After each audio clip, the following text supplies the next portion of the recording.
naman ako ngayon ng fish stick. Ganyan lang, igigisa yung napritong isda na baralyete.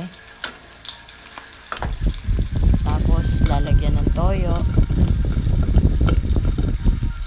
Tapos lagyan ng toyo, ilalagay naman yung pinigang kalamansi. Yan na, nilagay ko na. Tapos lalagyan ng pamintang durog. Pag nalagay ang pamintang durog, dadagdagan mo ng konting tubig. Depende sa'yo kung gusto mong masabaw.